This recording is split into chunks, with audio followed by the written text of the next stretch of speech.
button. Okay. All right. Okay, dear friends, and welcome to another Living in the Flow show. It's been a wonderful couple, over 2 years, a journey of over 2 years of co-creation and cooperation and working together with dear Tanya, dear sister, on this incredible journey of love, of self-discovery, and so much more that we've enjoyed together.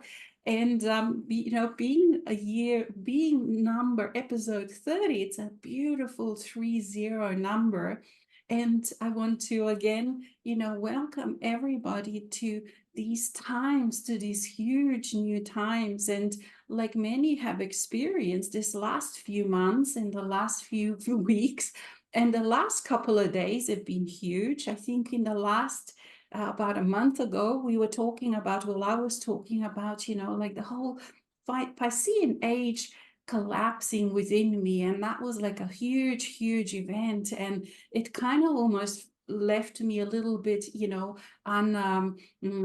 unstable, not unstable, but sort of a little bit like dizzy and wondering, okay, where am I now? What is happening? All the stories, all the identifications that I had in the past, they've just not made sense anymore. They've just gone, became irrelevant.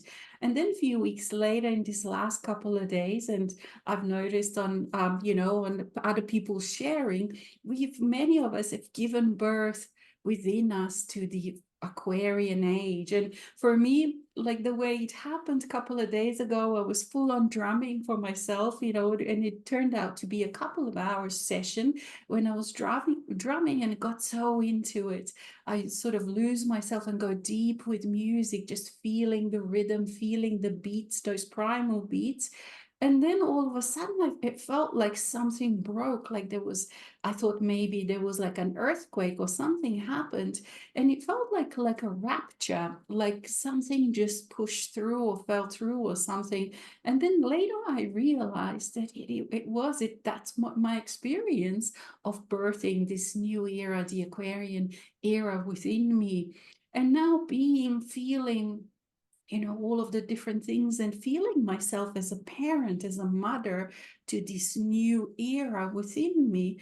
So much has changed, so much has been changing. And I feel like that I've moved from being a spiritual child that needed, assistance and help and into now being a full spiritual adult, full spiritual wise person that operates from her own wisdom, that sits on her own throne within her sovereign space, that sits within the center of her own being, drawing upon the soul, drawing upon the nurturance from the deep wells within.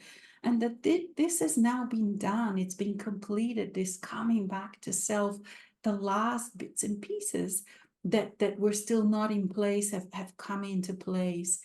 And now it feels like, like my world, well, in the last year especially, has been expanding even more than before. So I feel like I'm no longer, needing that support of a small group or any particular group, but my self-love, or this force or this beingness, has allowed me to keep expanding and include more and more people within my world, finding this incredibly surprising people of my own heart within all these different, locations, and all these different disciplines and professions and stuff. And so what I used to think was a small world of, of what we needed at that time, what I needed at that time, is now, to my wonderful surprise, become this whole huge world playground.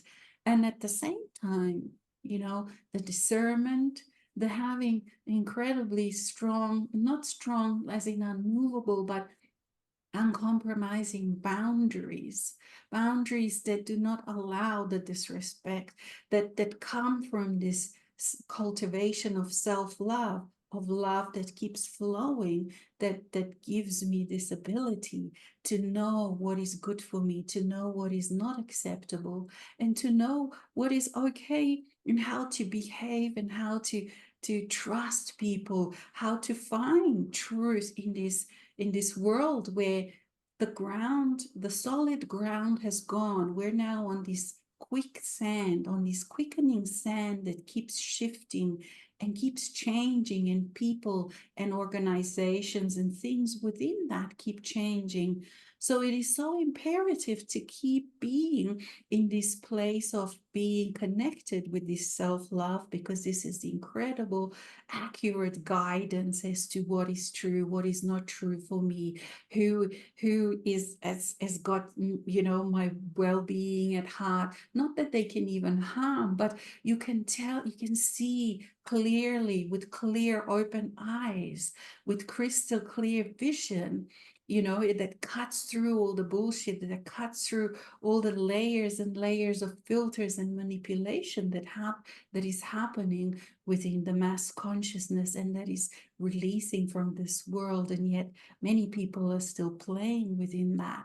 And with all of that, there is also the importance of humility, of humbleness, because it is with this that I keep my heart open, that I keep my flow, that I keep open to new, to seeing new things, to seeing things in a new way, to changing, to keep transforming. There is even there is a particular word in let's say scientific terms. I think I wrote it down. It's Dunning-Kruger effect. And all of us within spiritual journeys, we kind of know this, but it's kind of a very general effect, which means that, people who start at something, who've just learned a little bit about a topic, about an issue, they have this incredible self-confidence, or rather arrogance, to say, I already know everything. There is nothing for me to know. And very often, because of the confidence that they portray, these are the kind of people that end up at the top of, the echelons of power, at the top of the organizations and all sorts of places. But it is just the effect of this particular interesting phenomena that even scientists have noticed. Because what happens if it's a normal way to be, and then if you keep going deeper into it, if you keep learning about a subject, then your confidence about it goes down, because you realize, wow, there is just so much I actually don't know. The more you learn about something, the more proficient you become at something, the more also this humbleness comes in, humility, realizing, wow, I actually don't know anything.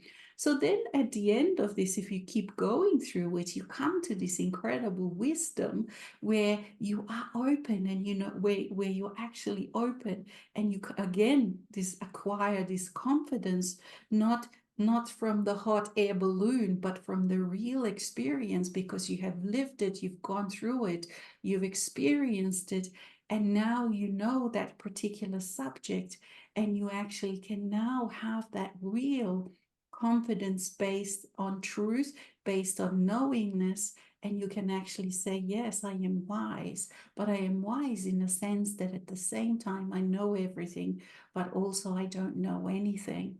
Because the more you really know in this way, the more you don't know anything. And this is a beautiful, incredible way to be and to live, because you're always open to new people, to new experiences, and to new nuances in anything. And so the journey keeps continuing on, and you keep filling the jar with your nectar, your own nectar, with your own wisdom, that is in some cases quite hard to come by. It's missing in the world of mass consciousness very much. And yet there are many of us now who are actually living this truth quietly, or publicly. We are witnesses to our own incredible journeys. And many of us have now moved into this space of our own true sovereignty, where I sit on my throne in my own sovereign space. And I also acknowledge and recognize that others too are living in their own truth, in their own sovereign space. And I no longer, with this comes the freedom to be that alpha and omega in your own sovereign space, to be the definer of what is your truth, what is not your truth, what words you're going to use, what definitions am I going to use. There is this incredible freedom. So from like, traveling into that, hourglass where everything was getting smaller and smaller, it feels like now I've birthed myself into this huge space where again I'm anew, and again I'm making my own definitions as to what truth are going to be. I'm going to put there as the basis of my new experiences.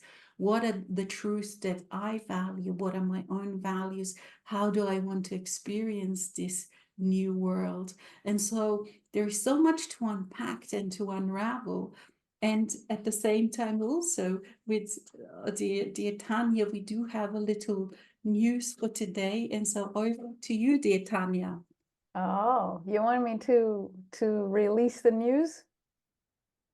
Okay. If So, you want, if you want. okay. So in the same vein as dear Alexis was sharing so beautifully, we have both come into new spaces of experience, of expression, of awareness. And of course, whenever there is a shift of frequency, um, what we can call an upgrade, but the upgrade always comes with greater freedom, yes, greater humility, and greater responsibility.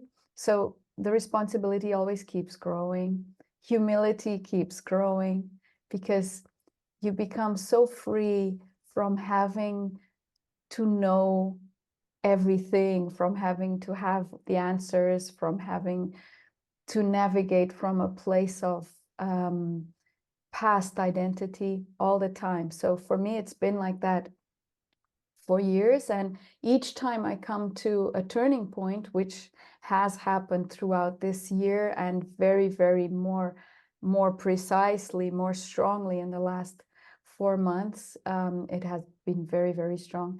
And I have come to the awareness that in this new era, we begin a new journey, each one of us. And so in that context, this is our last living in the flow. So we came to this beautiful number. We didn't decide it was going to be at number 30. We had no idea.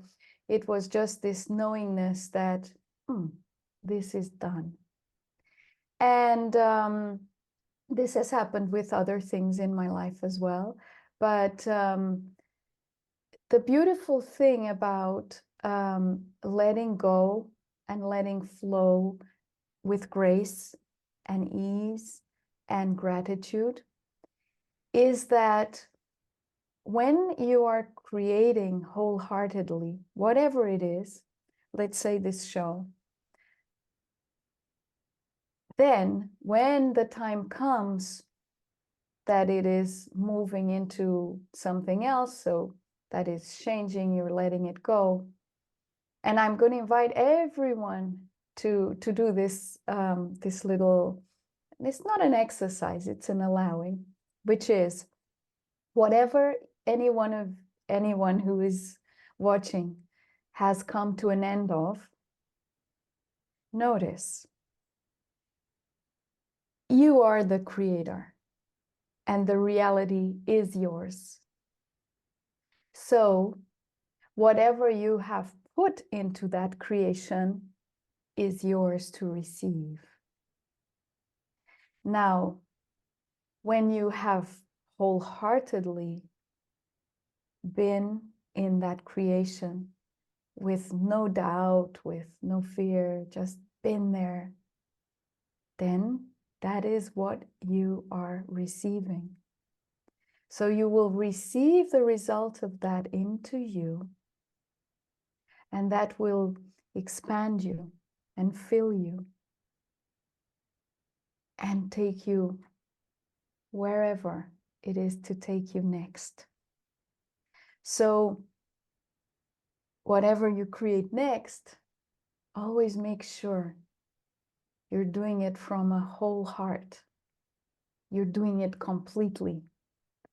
You're discovering with no expectation. You are in complete,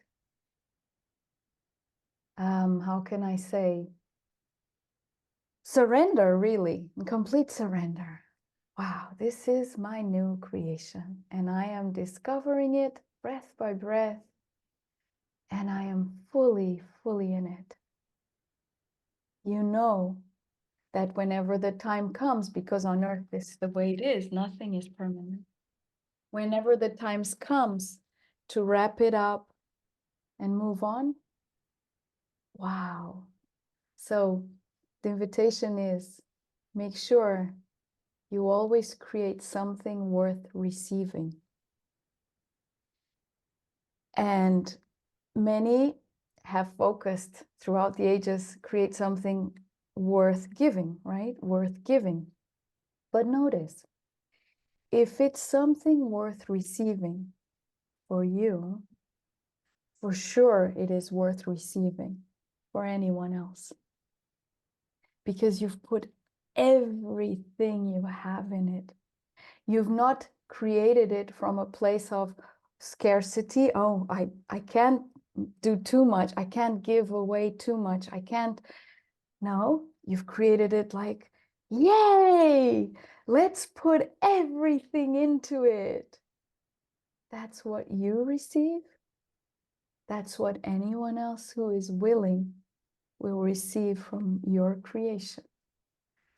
So there need be no concern about create something worth giving the moment you're aware that you can create something worth receiving. But in order for that to really work, there has to be the awareness of any parts that might be in self-loathing, in self-punishment, that don't want to receive. So first dealing with all of that, which is what keeps people in a dimmed down experience of lack, is the self-loathing, is not being worthy of the wholeness, of the goodness of you, of all that you are in your creation. So first, always realizing.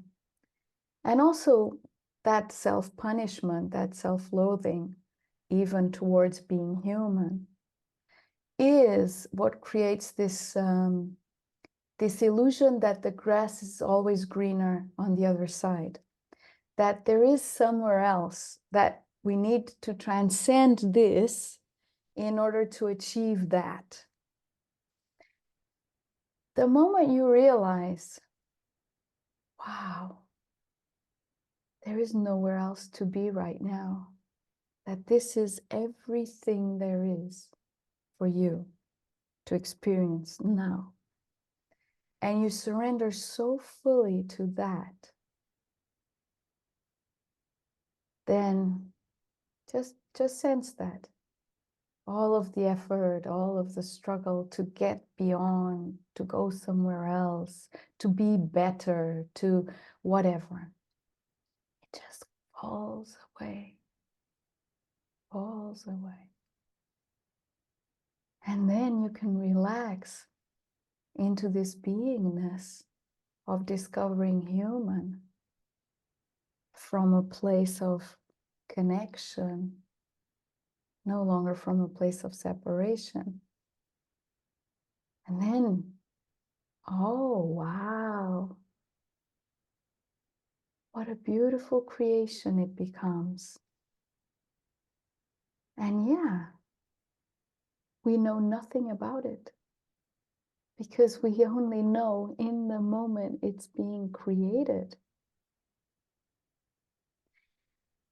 And that is the gift, is the miracle, is the beauty of allowing oneself to walk through all of the dark spots, all of the bits and pieces that come up, and realizing, oh, okay, I've got this here.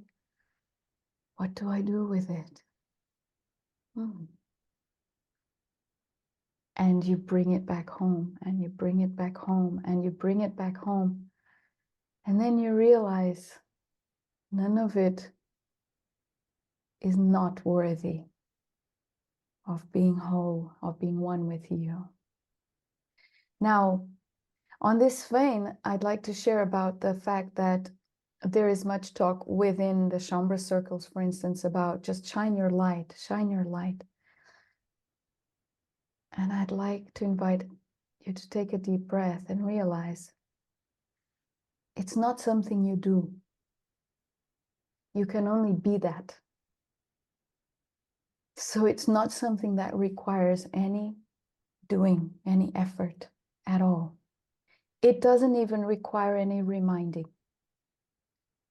Because if you are in wholehearted surrender to the fusion with the wholeness of you, with the more that you are, with your soul, in wholehearted fusion with realizing, oh, the human is relevant in this equation. Oh, I am to stay in this humanness, not seek for something else. Once this starts happening really, truly, fully, that is shining your light. So it's not something you need to be concerned about. Just allowing the more, just allowing the more, just allowing. And I'd like to also share about Heaven's Cross. So March last year, there's this big intersection between physical and non-physical, this huge opportunity for the fusion and for the ceiling that has kept us in blindness of the more to be lifted. And so that ceiling was lifted. And many were so expectant about this advent of Heaven's Cross. And in that expectation, there was, okay, now this is being done, now this is happening. And then all of a sudden, when I wake up tomorrow morning, I will really feel my soul, I will really be in this fusion, and it will have worked out. And then the days just went by, on and on and on and on, and many start feeling, so what's happening? Like, what's with Heaven's Cross? I mean, I'm still having trouble grasping where my soul is. I still really am not feeling it. What? Why? I mean, this is supposed to be it. I mean, we were told this was true this time. It is true, but not while you're sitting on the fence. The thing is that no advent, cosmic, grandiose, whichever advent it may be, can do it for you. It can provide the landscape.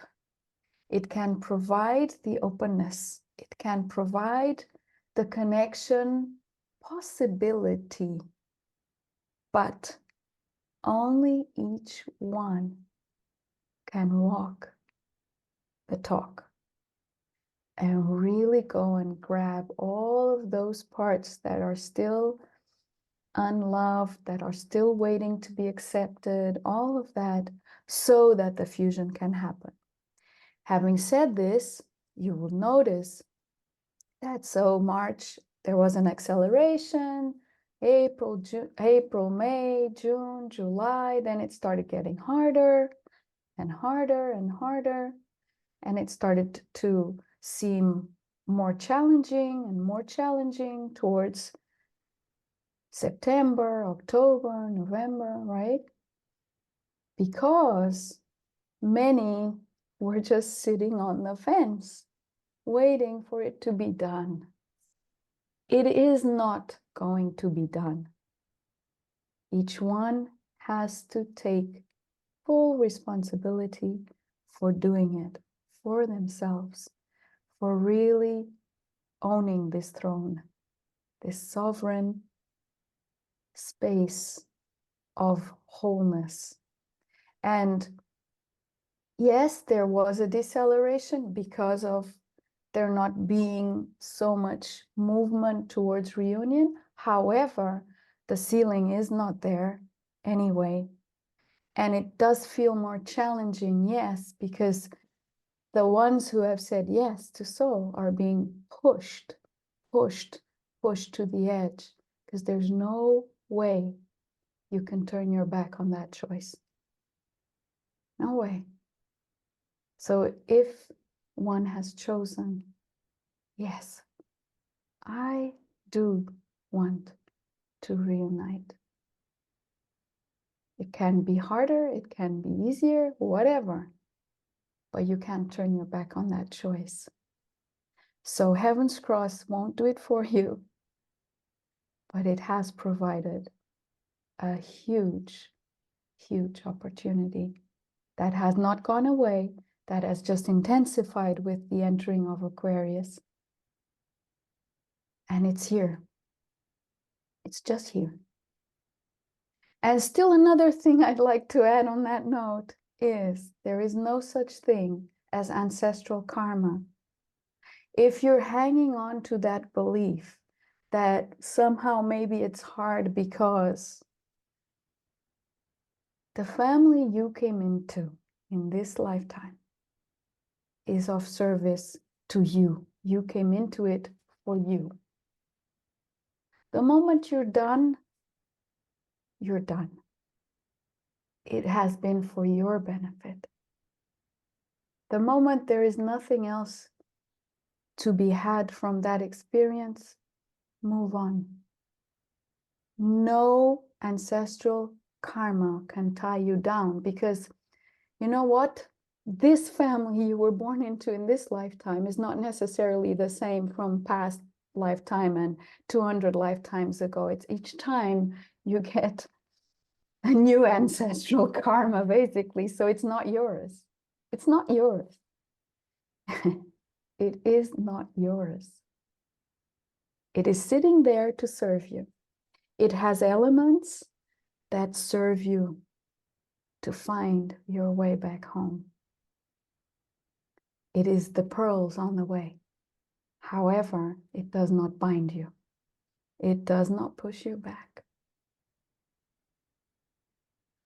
So Heaven's Cross has done its job.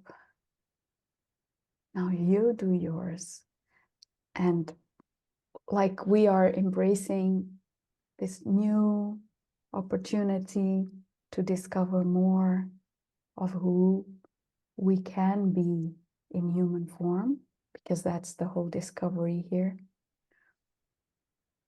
So it is that we feel such a gratitude, a wholeheartedness with, oh, wow, this has been fulfilled.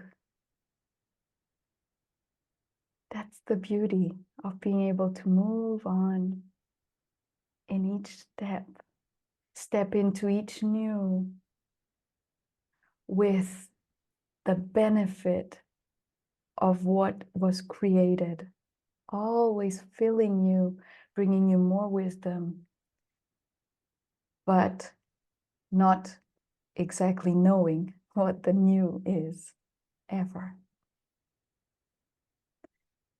Yeah, I am very, very grateful to every single one who has been with us on this living in the flow journey.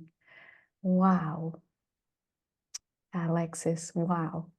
It's been wonderful. It's been wonderful. Like I'm just bubbling up, like just listening to you and the way you, oh my gosh, the way you know how to bring us into that slowness, into that peace. It was just beautiful to sort of go on this journey with you, and to point out all of the things that I also have noticed. And also I would like to also thank people that have, because like there are many people in different stages and in different ways of doing things. And I just want to congratulate people that have actually gone with it, that just rode all these waves. And and it hasn't been easy for many people. Many people have created like some certain terminal things and like full on serious things, and yet Yeah. they've come to that place, and it's like it's now or never. I've given myself, and to see some people go through this into the light, into onto their sovereign throne of self, and also other people that have done it in a much more, let's say, cruisy and easy way, and to witness these incredible changes in people. I've seen, like, in the last year, I've witnessed, and it's a privilege to witness these kind of incredible changes, like from when we first met, and all of a sudden there's just this animated, live, joyful being that is excited about future and all of the possibilities. So there are so many people that have just taken the plunge into this sovereign space, and it encourages each and every one of us. But if you ask anybody, like you so beautifully described this journey, it does require self-responsibility, owning, doing this work, and owning ownership of your sovereignty, owning the self-love, practicing it, nourishing it, choosing it. When walking through all of those, like you said, the dark spaces, the animosity, the self-hatred, the parts, that loveless parts that have never felt, or and experienced love or respect or even nourishment, to actually walk with them and along with them, and to include them. They realize that they're included, and yet to not choose that, or to identify with that, and not to fall into that continual perpetual victimhood, trap that can be seductive. It is much more easier to be in there. Freedom is difficult. I mean, not difficult, but challenging. It requires Mm. work. It has so many potential. It has so many choices, and there isn't anymore anyone else upon which one can put that responsibility. Or this turned out this way because or that person made me do it, the government made me do it, that organization made me do it, doctor made me do it. But there, all of those can be part of it, but it's different when you take the responsibility for it, but also at the same time have that discernment to see what choices you've made.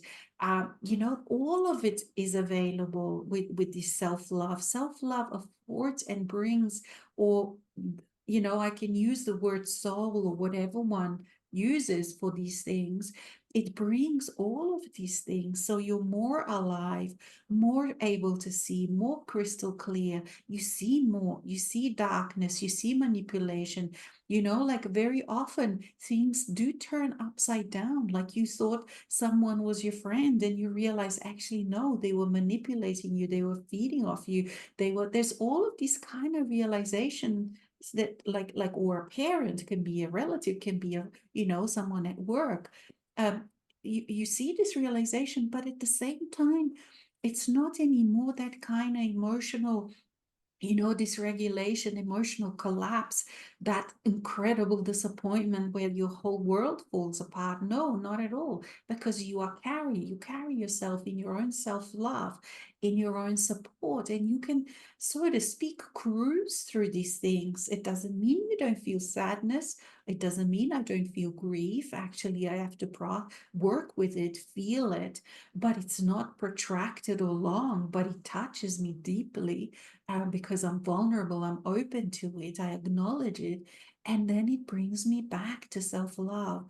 all of these parts, all of the feelings and emotions bring me back to center. They do take me on a journey, but they always lead back home. And so, even things that I used to push away, that I thought were overwhelming, were dark, were hard to feel.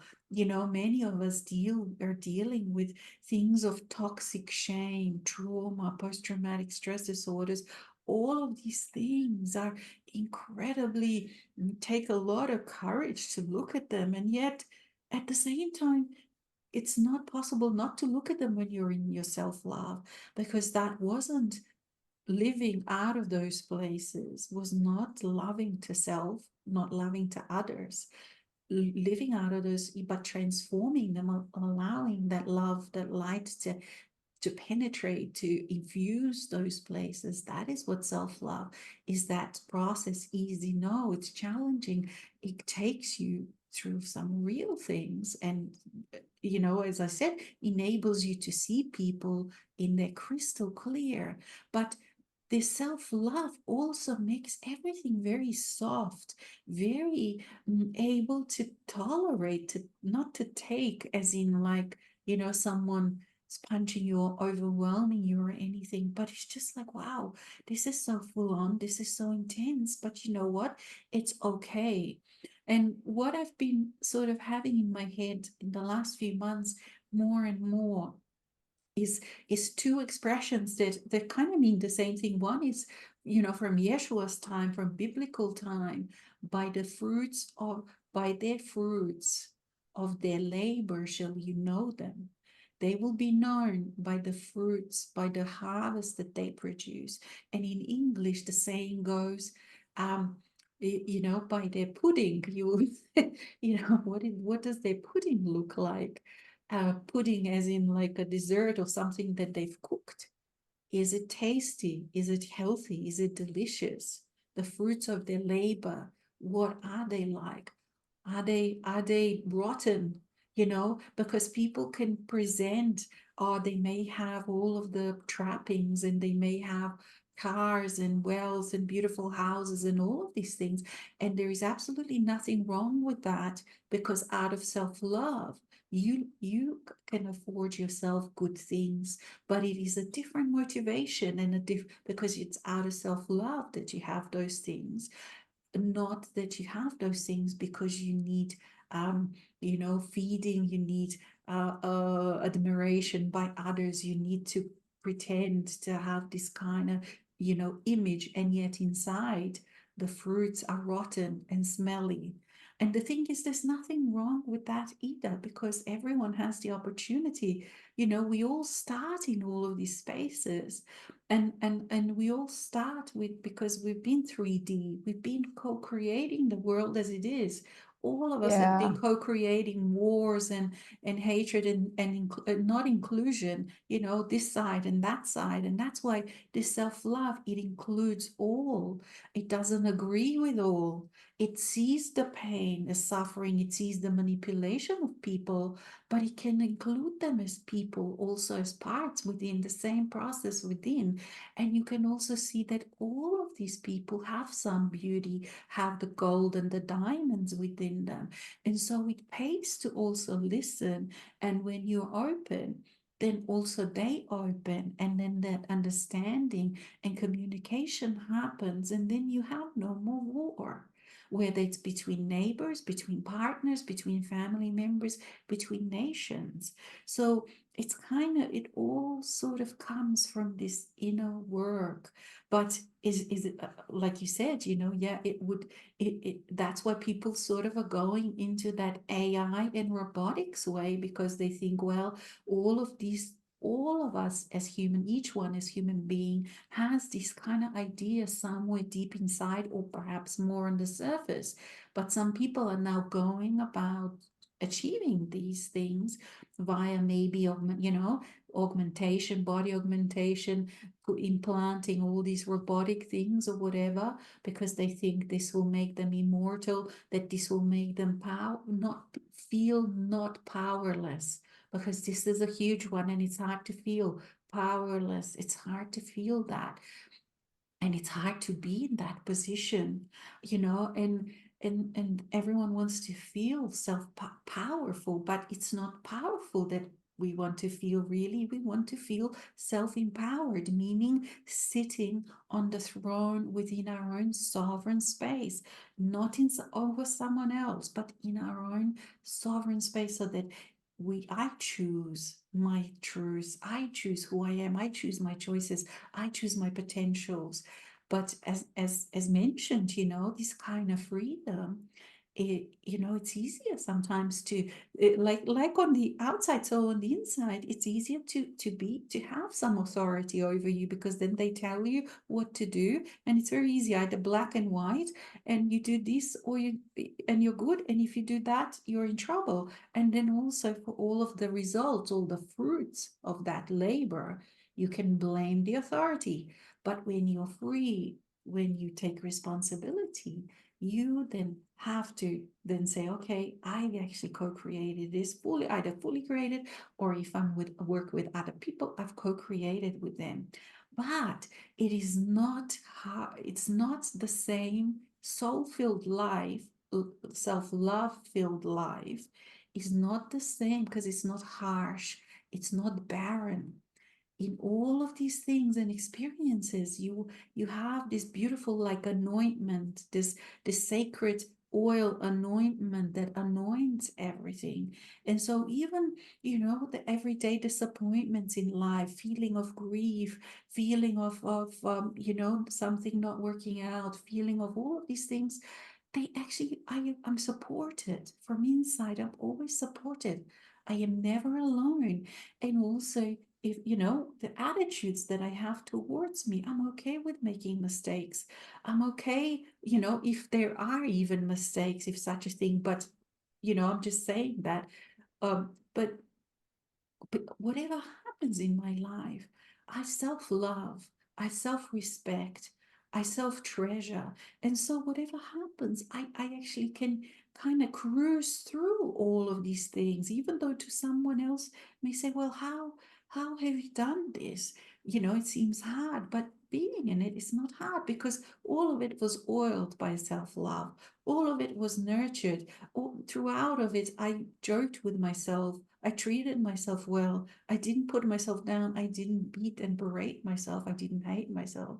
It was like, oh, look at that. Isn't it funny? Perhaps I even laughed and giggled with all of these things. So the experience of all of it is very, very different, you know, than, so, and you can have courage to just keep expanding into projects and things and people, because you're okay with being, let's say, rejected by someone, or saying, okay, no, we don't have time for you, or whatever, because it's just water off the back. It doesn't actually make any kind of lasting impression. It's just like, oh, okay, that didn't work.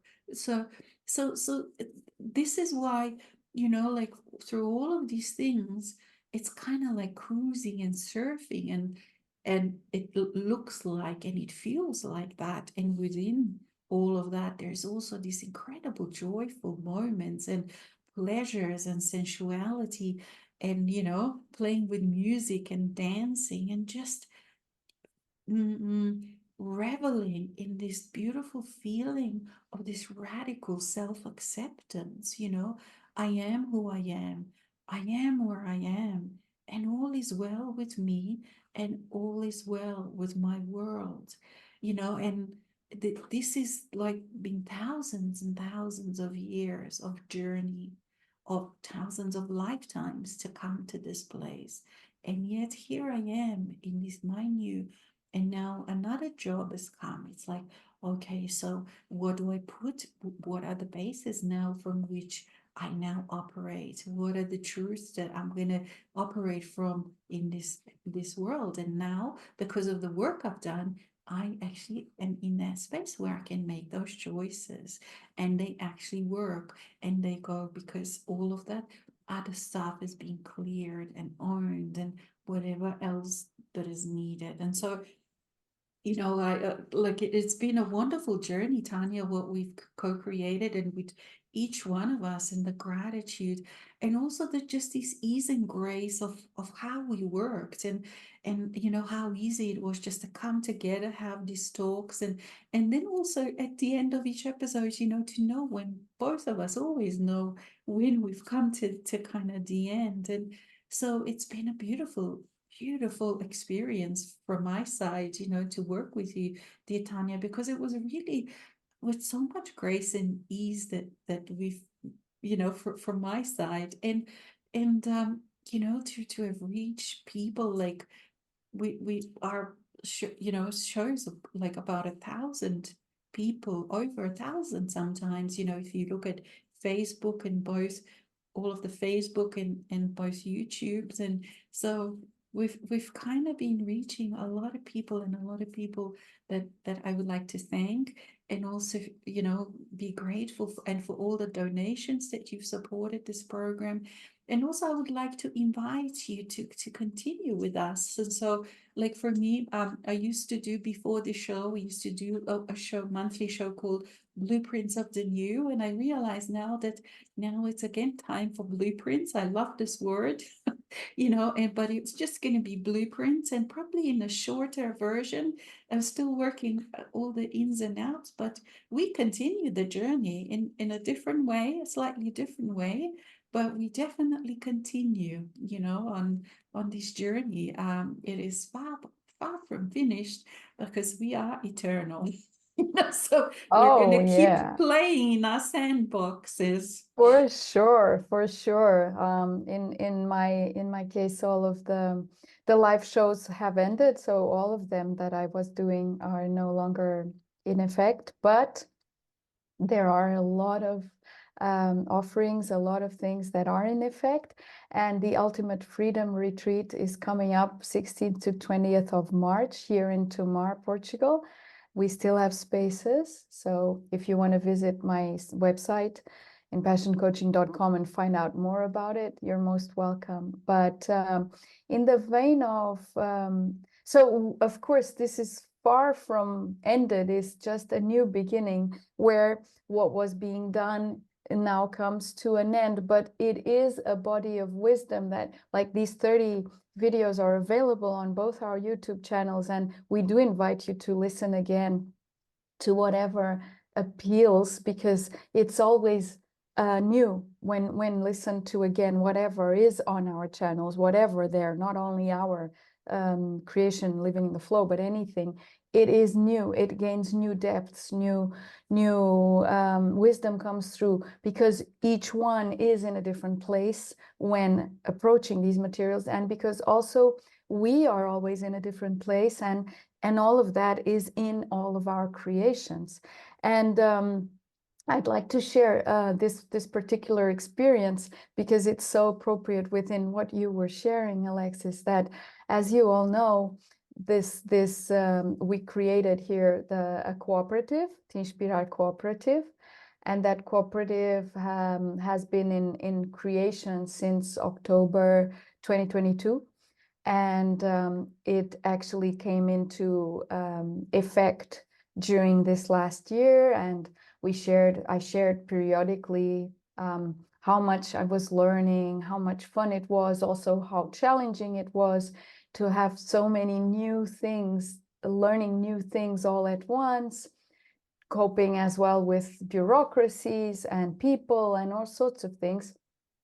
And so it's been wow, what a magnificent creation, creating the website, creating the space, creating all of the intricacies involved in such a huge project, because it has been a huge project. And now towards the end of the year, beginning now in January, there was this awareness, but it's not moving the way it was intended, in a sense, not because there was an expectation, no. But when the invitation came from Soul to create this, and I always had my, are we sure we're going to do this? Yes, let's do it.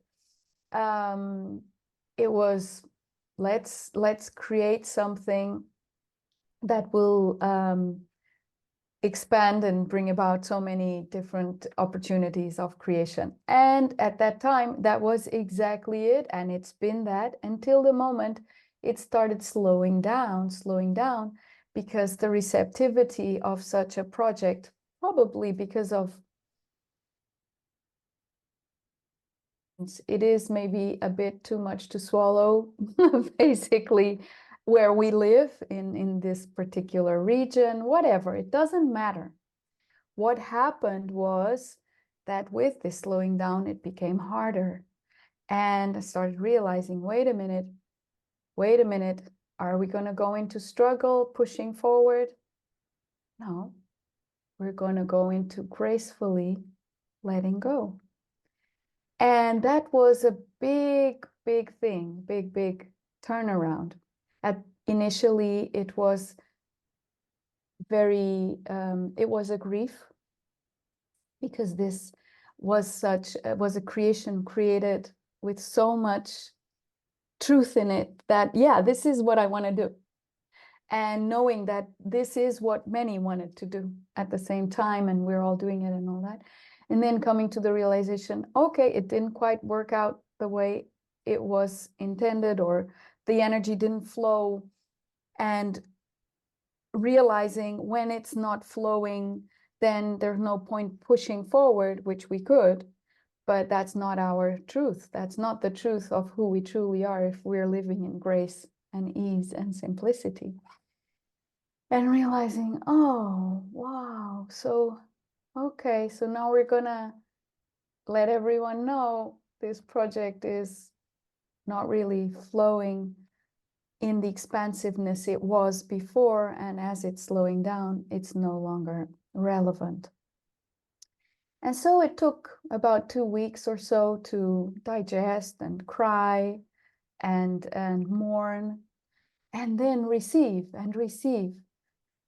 And oh my God, there is a lot to receive. I mean, I wouldn't think twice about creating this again if it came again, as this is the way.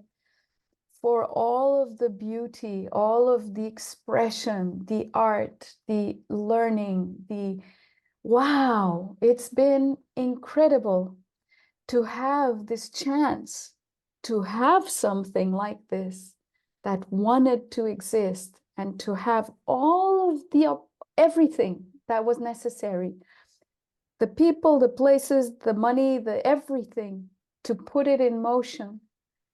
And even if it is now going to be dissolved, it has been so worth it, so worth it.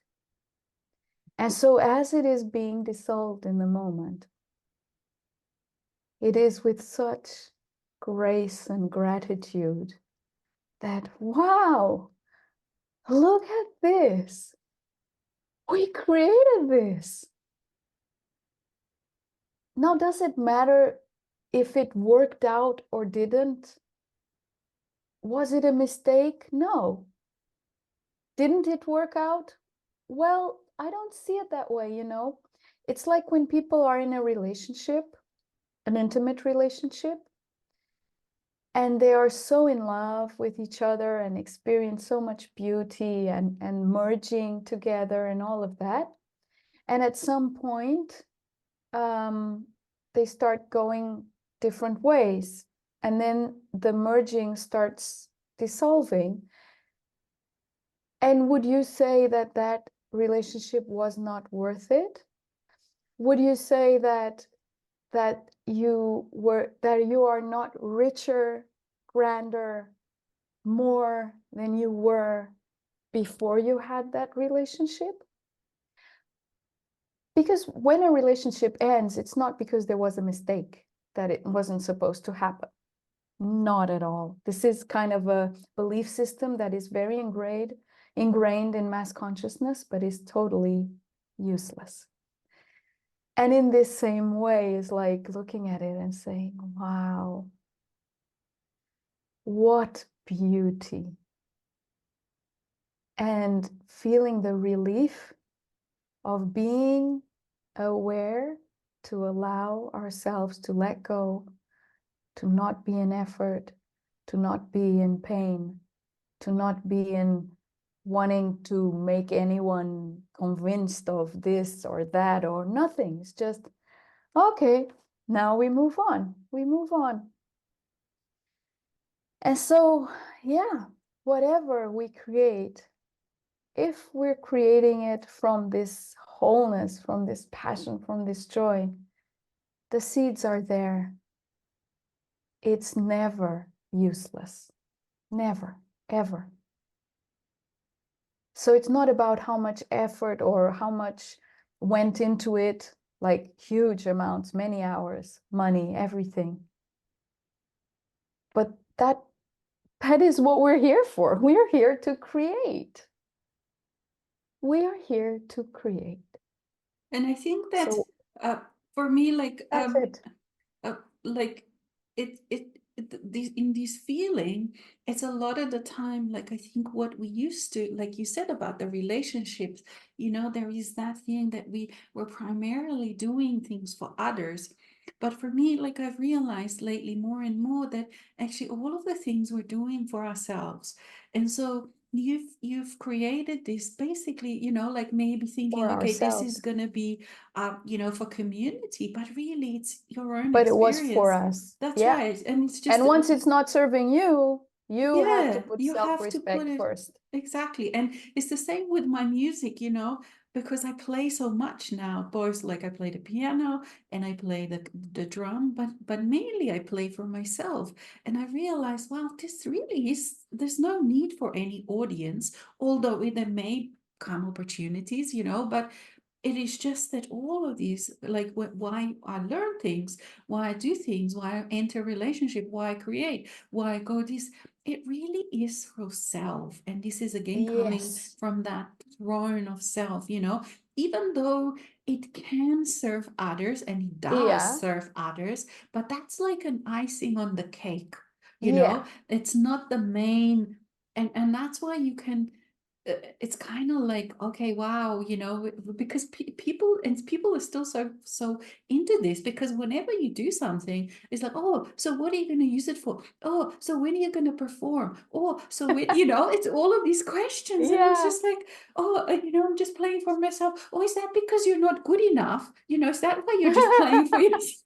Like is this kind of questions, and I was like, Yeah. no, there's no other reason. It's just I simply just enjoy, and I enjoy the mastery of it, and there's just these beautiful experiences, like you would have with building, with putting those tiles. It's like when you're Yeah. renovating home, it's just this grit and physicalness. And the same is like for me now with drumming and music, is just this physicalness of dexterity of the fingers, of feeling my brain changing, all these pathways to allow, for all these different limb movements of the individual limb. Yeah. I'm like, oh my God, what's going on? So there's so much more. And then who knows, maybe I can use it, but that's absolutely not the point of the Exactly. experience, and maybe I will, maybe I won't, who knows? But it's definitely worth it yeah, it's worth it. And just to experience this beautiful, like, because I think like this year now, oh my gosh, now really is about this embodiment, owning, and physicalness. Yeah. And so it's wonderful to know the fantasy, and it's important to visualize, because most of the soul self, you self, is non-physical. But for us who are the now physical, this human expression of the soul, it is so important to actually make it real, to make it physical, to play with the grit and the dirt of the earth, of the body, of the biology, of the physicalness. And so unless that is not there, we in whatever form one is doing it, like bringing this idea of music into the actual sound, like you creating this space, if one is not manifesting, embodying these beliefs, and then there's no fruits. Those fruits are still going to Yeah. be painful and suffering and a little bit rotten. Right. And they won't happen. They will not be your fruit. So And really the merging is about, not yeah, real. because the True. fact is that Yeah. you won't really come to terms with what it is to Yes. really be human. I mean, Absolutely. there is going to be grief, and there is going to be disappointment, and there is going to be frustration, and there is, Mm. but that is not what defines you.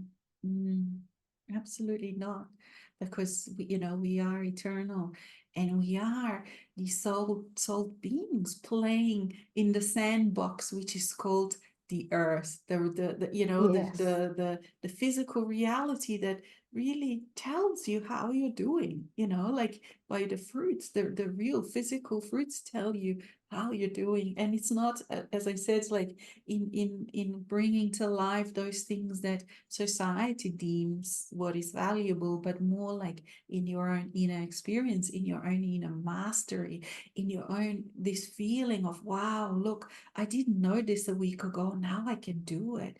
Well, I had no idea. These are just those beautiful things that make your day so delicious, quiet and without drama, but so delicious. And so, oh gosh, I'm just so excited about this year. It's just Yes, been exactly. It's you just, know.